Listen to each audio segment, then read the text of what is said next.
Hello, all you freedom-loving people. President Trump pardoned Tina Peters, even though this may not free her from prison. The opposition leader in Venezuela who won the Nobel Peace Prize surprisingly escaped Maduro's grip. And the DOJ is suing Fulton County for their voter rolls from the 2020 election. Okay, let's get into it. Today, the Department of Justice announced that it is taking Colorado, Hawaii, Massachusetts, and Nevada to court over their failure to comply with previous requests to turn over their voter registration records. The DOJ said that it wants to inspect voter rolls in order to make sure that they are clean and up to date. In response, Massachusetts Secretary of State William Galvin said today that the lawsuit is another attempt by the Trump administration to pressure states into turning over personal information of voters to the federal government. The DOJ also sued Fulton County, Georgia yesterday to obtain their voting records from the 2020 election. In October, the Justice Department requested Fulton County to provide ballots and related election records from the 2020 general election. But Fulton County officials said that the materials remain under seal and they will not release them without a court order. And recently, Assistant Attorney General Harmeet Dillon explained about the situation in Georgia. These swing states are often major NGO operational arenas for bringing in criminal aliens. Right. Is this the reason? Georgia is one of the states that this week told me to go pound sand and is not going to give me their voter data. So we will be suing Georgia to get that information. And, so swing states are actually the big problem. But the narrative from the left has been, first, there is no such fraud. It's impossible for people to get on the rolls if they're here illegally. And so what if some dead people are on there? Someone would have to commit fraud to vote those. Well, that does happen, of course, as we both know. But secondly, now they've moved the goalposts to, well, there's only a little bit of fraud, or it doesn't really matter, or what's the big deal? It is a big deal if any single vote dilutes the vote of an American citizen. When you and I go to the polls, an election can be won or lost by a single vote, and we are all entitled to know that our votes are being counted only and equally with only American citizens. And we will do that at this DOJ, provided courts don't stand in the way. I'm prepared to take this all the way to the United States Supreme Court if necessary. And 14 other states have also recently been hit with similar legal action. And those actions come at the same time as President Trump's pardoning a former Colorado County election official. Yesterday, President Trump announced that he is pardoning Tina Peters, who was a former Colorado County clerk. Under the U.S. Constitution, the president has the authority to grant pardons for federal crimes. And he can even grant pardons to people who have not yet been convicted. But Tina Peters was convicted in Colorado State Court in August of 2024 on election-related charges, including allowing unauthorized access to voting machines. And she was sentenced to 9 years in prison.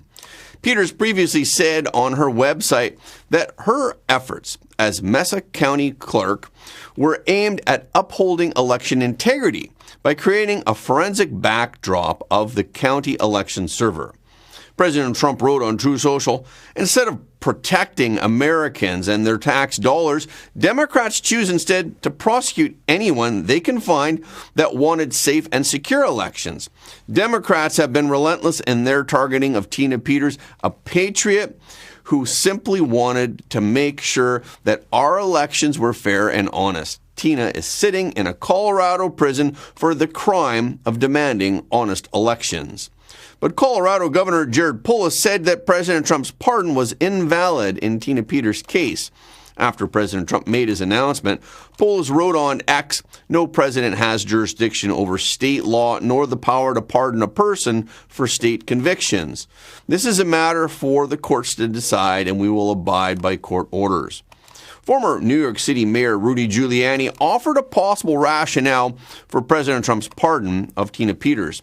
Giuliani wrote on X, "While Tina is currently in state prison, the pardon ensures that the federal government cannot pursue federal charges, and it gives renewed focus and attention to Tina's story. What they've done to her is un-American."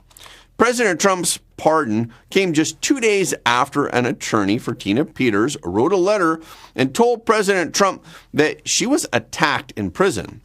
The attorney wrote, "About 6 months ago, Mrs. Peters was threatened with harm. Her life was threatened by a group of inmates to stab her and to kill her. This was reported to the FBI and DOJ, which had agents interview her. She was moved to a different unit."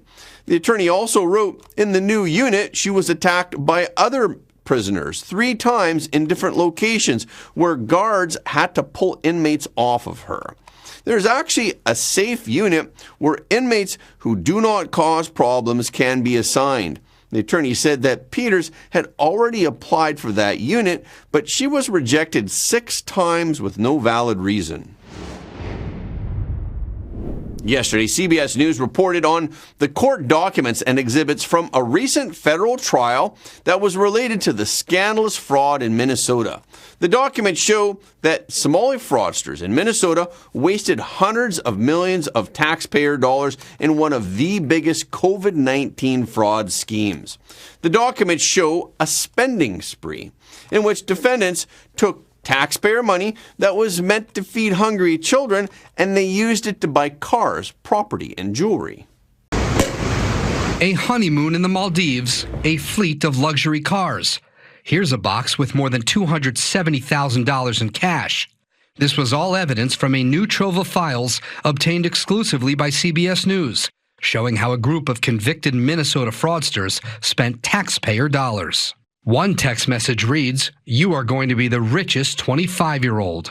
We're not even at the end of the beginning of our pursuit of the stolen money and of the people who stole it." U.S. Attorney Daniel Rosen leads the office digging into the wave of COVID-era fraud that hit Minnesota. So how much money are we talking about stolen from the American taxpayer? I can say with great comfort, well in excess of $1 billion. In the past 3 years, 87 defendants have been charged, 61 convicted. Court documents show confirmation emails for luxury travel, including an overwater villa with a private pool in Maldives. The documents also unveil first-class flights to Istanbul and Amsterdam. They show ownership of lakefront property in Minnesota and wire transfers to China and East Africa. They also show a 2021 Porsche Macan, large amounts of cash exchanged between defendants, and $3 million that was sent to accounts in Kenya. One of the fraudsters was sentenced to 10 years in prison and was ordered to pay nearly $48 million in restitution for his role in the fraud scheme. And another fraudster, Abdiaziz Farah, was sentenced last month to 28 years in prison for his role in the scheme. Between February and July of 2021, Farah made 6 separate wire transfers totaling more than $1 million to banks in China. In one text message, Farah also instructed someone to send $1,000 to Mogadishu Bakara. Mogadishu Bakara is a large, well-known district market in Somalia. This market was once controlled by Al-Shabaab, a terrorist group, and is known for the 1993 Black Hawk Down incident where 18 American service members were killed. Farah owned and operated the Empire Cuisine and Market, which is a Minnesota restaurant. They claim to have provided meals to children, but prosecutors say that he and his co-defendants billed the state for $47 million and claimed that they served 18 million meals at more than 30 locations, but no meals were actually provided. The 2025 Nobel Peace Prize award ceremony took place on Wednesday. However, prize winner Maria Corina Machado was unable to attend the event. Machado faces arrest threats over allegations of election fraud by the Maduro regime in Venezuela. In order to evade capture by the Maduro regime, Maria Corina Machado has been hiding within Venezuela for over a year. The Nobel Institute stated that it was unaware of the whereabouts of the Venezuelan opposition leader. So her daughter, Ana Karina Sosa Machado, accepted the prize on her behalf. However, late on Wednesday night, she suddenly appeared on the balcony of a hotel in Oslo, Norway, waving to supporters. This took the world by surprise. For the past decade, she had been barred from leaving Venezuela by the government of Nicolas Maduro.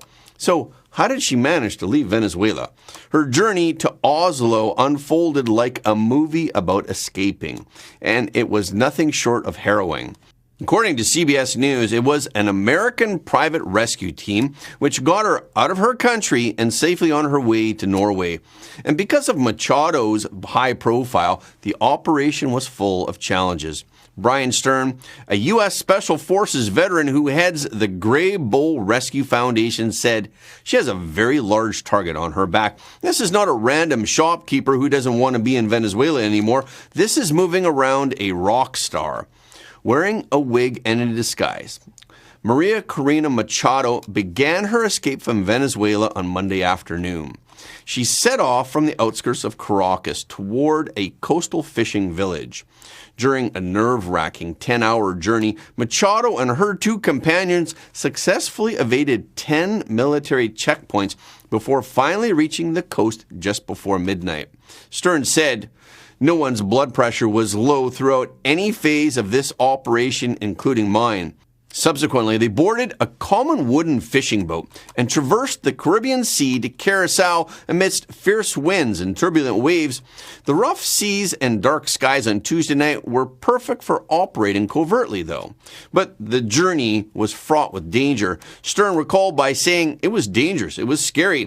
The sea conditions were ideal for us, but certainly not water that you would want to be on. The higher the waves, the harder it is for radar to see." That's how it works. In an interview on Wednesday with CBS News, Brian Stern gave some details of the journey. By the time Machado climbed aboard, both Stern and his team were soaked to the gills. Machado was pretty cold and wet too, but her spirit was high. He said, "She was very happy. She was very excited. She was very tired." Their boat finally arrived at Curacao, an island situated in the southern Caribbean Sea. It is a constituent country belonging to the Netherlands, enjoying a high degree of autonomy. On Wednesday morning, as the Nobel Prize award ceremony commenced and guests began arriving, an executive jet that was provided by friends in Miami took off from Curacao, transiting via Bangor, Maine, USA, en route to Oslo, Norway. Before boarding the aircraft, Machado recorded a short audio message thanking so many people who risked their lives so that she could leave Venezuela. Then she arrived in Oslo on the evening of December 10th. The Trump administration was aware of this operation. At the press conference, when asked if this Oslo trip had received assistance from U.S. authorities, Machado stated, "Yes, we did indeed receive support from the U.S. government." However, Stern pointed out that they didn't get direct help from the U.S. government. Stern said the U.S. government did not contribute a single penny to this operation, at least not that I know of. He acknowledged that he and his organization did unofficially collaborate with the U.S. military about positioning and plans, largely to avoid being targeted inadvertently.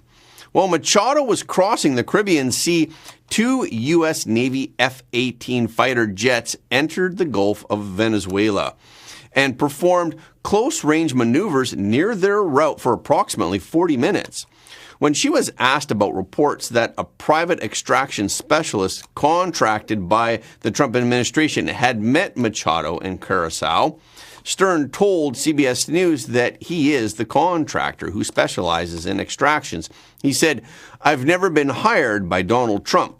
But Stern did not meet her in Curacao. He initially met her somewhere quite far away from Curacao. And it turns out that Machado's escape coincided with the Trump administration's escalating pressure on the Maduro government. Over the past 3 months, the U.S. military has conducted more than 20 lethal strikes against vessels that were suspected of drug trafficking in the region, and they have warned of further military action against Venezuela, including operations commencing from land, in order to intensify pressure on Nicolas Maduro. So Machado expressed her appreciation for the actions taken by the U.S. government. She called U.S. President Trump's actions decisive in weakening Maduro's regime. She said, "I believe every country has the right to defend themselves, and in our case, I believe that President Trump's actions have been decisive to reach the point where we are now, in which the regime is weaker than ever. The regime previously thought that they could do anything. They felt that they had absolute impunity. Machado told a news conference in Norway, now they start to understand that this is serious. The world is really watching. The latest reports indicate that the U.S. government is preparing to take action against additional oil tankers that are subject to sanctions, thereby further tightening economic pressure on the regime of Nicolas Maduro. Reuters reported that the U.S. Department of Justice and the Department of Homeland Security have been preparing for months and have identified a group of sanctioned shadow fleet tankers as the next targets for seizure. These vessels frequently transport crude oil from sources that were sanctioned by the U.S., including Iran, Venezuela, and Russia, with China being the largest buyer. In a televised address yesterday, Bulgarian Prime Minister Resign announced his resignation and that of his government. This came just mere minutes before the parliament was due to vote on a motion of no confidence. And it is less than 3 weeks before Bulgaria's ascension to the Eurozone. The government resigned following the outbreak of large-scale protests that undermined the governing foundation of their administration that had been in power for less than a year. Since taking office in January this year, the Zhilashkov government had weathered 6 no-confidence votes. But this time, large numbers of protesters taking to the streets altered the situation. Last week, the Bulgarian government proposed raising Social Security contributions and increasing taxes in order to fund state expenditure, and this sparked this wave of protests. Even though Zhilashkov later withdrew the controversial 2026 budget plan, between 50,000 and 100,000 people turned out in Sofia's central triangle of power in Independence Square on Wednesday evening, calling for the government to go. The protesters had accused the center-right government of widespread corruption, and they were backed last week by President Rumen Radev, who had also called on the government to stand down. In a TV address, Zhilashkov said, "We hear the voice of citizens protesting against the government. Both young and old have raised their voices for our resignation. This civic energy must be supported and encouraged." Following the parliament's acceptance of the government's resignation, President Rumen Radev will offer the largest party in parliament the opportunity to form a new government. If this attempt fails, then the second largest party will be given the opportunity. And if that should also fail, then the president will appoint a caretaker cabinet until new elections are held. A South Korean cryptocurrency entrepreneur, the Terraform Labs co-founder and former CEO Do Kwon was sentenced to 15 years in prison yesterday in the U.S. District Court for the Southern District of New York in Manhattan for fraud and market manipulation offenses. Kwon is a Stanford graduate, known by some as the cryptocurrency king. He is also the central figure behind orchestrating the 2022 collapse of Terra USD and Luna in the cryptocurrency market. This resulted in losses exceeding $40 billion for investors worldwide. Prosecutors said that the loss exceeded the combined losses from the FTX founder Sam Bankman-Fried and OneCoin co-founder Carl Sebastian Greenwood's frauds. Kwon fled Singapore following the collapse of Terra in 2022. He traveled through the United Arab Emirates and Serbia before being arrested in 2023 in the small European nation of Montenegro while in possession of a forged passport. Following extradition proceedings, he was transferred to the United States in December 2024 to stand trial. 33-year-old Do Kwon previously pled guilty in August of this year to charges including conspiracy to commit securities fraud, commodities fraud, and wire fraud. He also admitted misleading investors by concealing the role of high-frequency trading firms in propping up the price of the UST stablecoin. The judge, Paul A. Engelmeyer, estimated that there have been 1 million victims. According to the cryptocurrency market daily CoinDesk, 6 victims spoke at yesterday's hearings, either in person or by telephone, describing the immense impact that the Terra Luna coin collapse had on their families and lives. One victim said that he has to live with the guilt of persuading his in-laws and hundreds of non-profit organizations to invest. His family members invested their life savings in Luna, and they are now burdened with debt and unable to retire. One victim told the judge in a letter that he contemplated suicide after his father lost his retirement money in the scheme. Another victim, speaking by telephone, said that his wife divorced him, his sons had to skip college, and he had to move back to Croatia to live with his parents after Terra USD's crash evaporated his family's life savings. And there have also been other instances of family breakdown and suicides. One man claimed that his friend took his own life following the substantial financial losses. A 58-year-old Russian woman tearfully told the court through an interpreter that her investment of over $80,000 had dwindled to just $13, leaving her homeless. A prosecutor read excerpts from some of the more than 300 letters that were submitted by victims. But Judge Engelmeyer spent nearly an hour at the hearing rebuking prosecutors for submitting the testimony just 24 hours before the hearing commenced. He described the move as utterly unacceptable, representing a profound lack of respect for the victims. Considering the substantial volume of newly submitted material, the judge proposed postponing sentencing for up to 6 weeks. However, Kwan and his counsel declined to reschedule the sentencing hearing, stating that victims had traveled from across the globe to attend the hearing and that they are willing to waive their right to appeal the court's decision on the grounds of delaying disclosure of victim statements. So the court ultimately delivered its judgment the same afternoon. The prosecution argued that the collapse of the Terra coin triggered a broader crisis across the cryptocurrency market, resulting in losses amounting to billions of dollars. So the prosecution sought a minimum sentence of 12 years. Kwan created an illusion of resilience while covering up systemic failure. Assistant U.S. Attorney Sarah Mortazavi told Engelmeyer, "This was fraud executed with arrogance, manipulation, and total disregard for people." But the defense, however, requested a sentence not exceeding 5 years. They asserted that his errors stemmed from pride and despair rather than greed.